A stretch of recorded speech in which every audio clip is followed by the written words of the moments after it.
رات کے گھٹاٹوپ اندھیرے نے ہر طرف اپنے سائے پھیلائے ہوئے تھے۔ ایسے میں ایک شخص قلعے کی دیوار سے رسا لٹکائے نیچے اتر رہا تھا۔ وہ جس قدر اپنی منزل کے قریب آ رہا تھا، اسی قدر طرح طرح کے اندیشے اس کے دل کی دھڑکنوں کو تیز کر رہے تھے۔ کہیں ایسا نہ ہو کہ قلعے والے مجھے دیکھ لیں اور تیر مار کر راستے ہی میں میرا قصہ تمام کر دیں۔ کہیں نیچے اترتے ہی مسلمانوں کی تلواریں میرے خون سے رنگین نہ ہو جائیں۔ یہ تھے وہ خدشات جو اس کے دل و دماغ میں شدت سے گونج رہے تھے۔ پھر جو ہی اس نے زمین پر قدم رکھا، مجاہدین نے اسے گرفتار کر لیا۔ اس کا یہ خیال بالکل غلط ثابت ہوا کہ مسلمان مجاہد رات کے اندھیرے میں قلعے سے بے خبر ہوں گے۔ اترنے والے نے اپنے خوف پر قابو پاتے ہوئے کہا کہ اسے لشکر کے سپہ سالار کے سامنے پیش کر دیا جائے۔ وہ سپہ سالار کون تھے؟ وہ اللہ کی تلوار حضرت خالد بن ولید رضی اللہ تعالی عنہ تھے۔ خالد بن ولید رضی اللہ تعالی عنہ مجاہدین کی مٹھی بھر فوج کے ساتھ ملک شام کے دارالسلطنت دمشق کا محاصرہ کیے ہوئے تھے۔ دن پر دن گزرتے جا رہے تھے، مگر قلعہ تھا کہ کسی طور فتح ہونے میں نہیں آ رہا تھا۔ خالد بن ولید رضی اللہ تعالی عنہ نے بھی فیصلہ کر لیا تھا کہ مجاہدین کو 1-2 دن کے آرام کا وقفہ دے کر وہ یا تو قلعے کے دروازے توڑنے کی کوشش کریں گے یا اس کی مضبوط دیواروں میں سرنگ لگانے کی ترکیب آزمائیں گے۔ انہیں یہ بھی یقین تھا کہ اللہ رب العزت کی غیبی مدد ضرور آئے گی۔ اب یہ غیبی مدد آ پہنچی تھی۔ دمشق کے قلعے سے نیچے اترنے والے نوجوان نے مسلمان ہونے کی خواہش ظاہر کی۔ اس کی یہ خواہش فوراً پوری کر دی گئی۔ اس نے دعویٰ کیا کہ وہ مجاہدین کو قلعے کے اندر پہنچا سکتا ہے۔ اس کے مطابق کل رات رومیوں پر حملے کا بہترین موقع ہے۔ ان کے مذہبی رہنما بطریق کے ہاں بیٹا پیدا ہوا ہے اور پورا دمشق جشن منا رہا ہے۔ اس جشن میں فوج سمیت سب شراب پیئیں گے اور یہی ان پر فیصلہ کن وار کرنے کا موقع ہوگا۔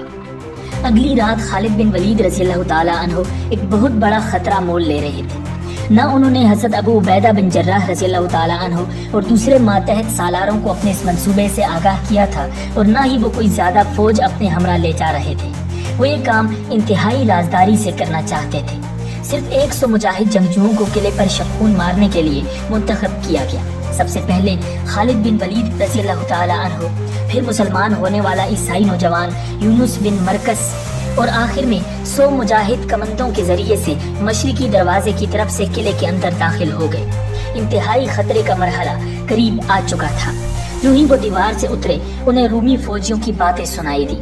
خالد بن ولید رضی اللہ تعالی عنہ کے کہنے پر یونس بن مرکز نے رومی زبان میں باروب لہجے کے ساتھ ان رومی فوجیوں کو کہا، آگے چلو۔ رومی پہرے دار سمجھے کہ یہ حکم ان کے کسی افسر نے دیا ہے۔ وہ دروازے پر اپنی اپنی جگہ چھوڑ کر آگے بڑھتے گئے۔ اتنے میں مجاہد تیار ہو چکے تھے۔ انہوں نے پہرے داروں کو سنبھلنے کا موقع ہی نہ دیا اور آنن فانن ان کا قصہ تمام کر دیا۔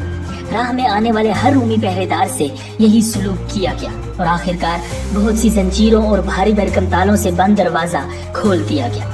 حضرت خالد بن ولید رضی اللہ تعالی عنہ کا اپنا دستہ اس کے لیے پہلے سے تیار کھڑا تھا۔ وہ قلعے میں داخل ہو گیا اور رومی فوج کے دستوں کے ساتھ جنگ شروع ہو گئی۔ خالد بن ولید رضی اللہ تعالی عنہ بہادری کے بے مثال جوہر دکھاتے ہوئے آگے بڑھتے گئے۔ رومی دستے بھی اسلامی سپاہیوں کے آگے ڈٹ گئے، مگر خالد رضی اللہ تعالی عنہ کا دستہ ان پر آہستہ آہستہ غالب آتا جا رہا تھا۔ غروب آفتاب تک مسلمان اس جنگ کو تقریباً جیت چکے تھے۔ مسلمان سپاہی اب آگے بڑھے تو حیرت انگیز بات یہ ہوئی کہ اب ان کے سامنے کوئی رومی سپاہی نہیں آ رہا تھا۔ انہوں نے اسے دشمن کی چال سمجھا اور پھونک پھونک کر قدم بڑھانے لگے۔ جب وہ مرکزی گرجے کے پاس پہنچے تو وہاں سے اس کہانی کے ایک نئے موڑ کا آغاز ہوا۔ خالد رضی اللہ تعالی عنہ اپنے دستے کے ساتھ گرجے کی طرف آ نکلے تو سامنے ایک حیرت انگیز منظر تھا۔ حضرت ابو عبیدہ رضی اللہ تعالی عنہ نہایت پرامن انداز میں سامنے سے آ رہے تھے۔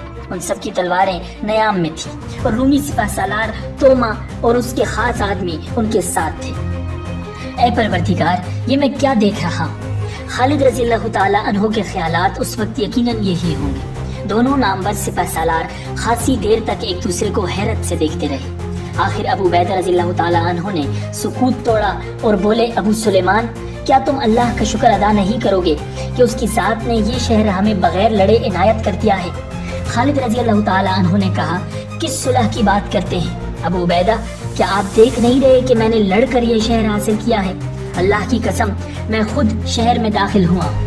میں نے تلوار چلائی ہے اور میرے ساتھیوں پر تلوار چلی ہے، وہ شہید ہوئے ہیں۔ میں رومیوں کو یہ حق نہیں دے سکتا کہ وہ خیر و عافیت سے شہر سے چلے جائیں، ان کا خزانہ اور مال ہمارا مال غنیمت ہے۔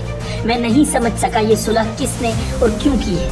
ابو عبیدہ رضی اللہ تعالیٰ عنہ کہنے لگے، ابو سلیمان، میں اور میرے دستے پرامن طریقے سے قلعے میں داخل ہوئے ہیں، اگر آپ میرے فیصلے کو رد کرنا چاہیں تو کر دیں، لیکن میں دشمن سے معافی کا وعدہ کر چکا ہوں۔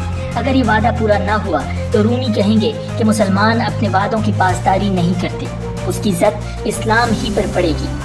خالد بن ولید رضی اللہ تعالیٰ عنہ کی ننگی تلوار سے ابھی بھی خون ٹپک رہا تھا، ان کے ساتھیوں کا بھی یہی حال تھا، ان میں کئی زخمی بھی تھے، انہوں نے پورا دن لڑ کر فتح حاصل کی تھی، مگر یہ صلح کیوں اور کیسے، اس بات کا کچھ بھی علم نہیں تھا۔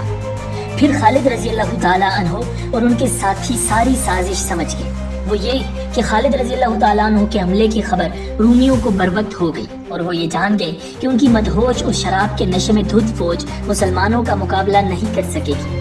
اسی لیے انہوں نے فوراً لشکر کے دوسرے سالار ابو عبیدہ رضی اللہ تعالیٰ عنہ سے صلح کر لی۔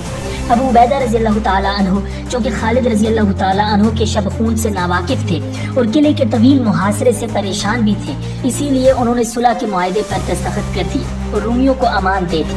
یہ احساس ہوتے ہی چند مجاہد توما اور اس کے ساتھیوں کو قتل کرنے کے لیے لپکے، مگر اس سے پہلے کہ وہ اپنے ارادے میں کامیاب ہوتے، ابو عبیدہ رضی اللہ تعالیٰ عنہ لپک کر ان کے بیچ میں آگے اور فرمایا، خبردار، میں ان کی جان بخشی کا عہد کر چکا ہوں۔ خالد رضی اللہ تعالیٰ عنہ اور ان کے جانباز ساتھی غصے سے ببھر رہے تھے، وہ کسی طور رومیوں کو چھوڑنا نہیں چاہتے تھے۔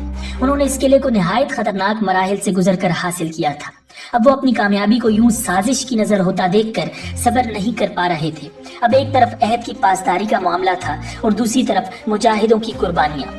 ابو عبیدہ رضی اللہ تعالیٰ عنہ اگرچہ لشکر کے سالار اعلیٰ نہیں تھے، ان کے عہد کی پابندی خالد رضی اللہ تعالیٰ عنہ کے لیے ضروری نہیں تھی، مگر وہ مسلمان تو تھے اور وہ بھی نہایت ممتاز۔ آخر جوش ہار گیا، غصے کو ناکامی ہوئی، عہد کی پاسداری ہوئی اور شیطان کو شکست۔ خالد رضی اللہ تعالیٰ عنہ نے بطور سالار اعلیٰ تاریخی فیصلہ کیا، یہ فیصلہ تھا عہد کی پاسداری کا۔ وہ نہیں چاہتے تھے کہ اسلامی تاریخ پر عہد شکنی کا داغ لگے۔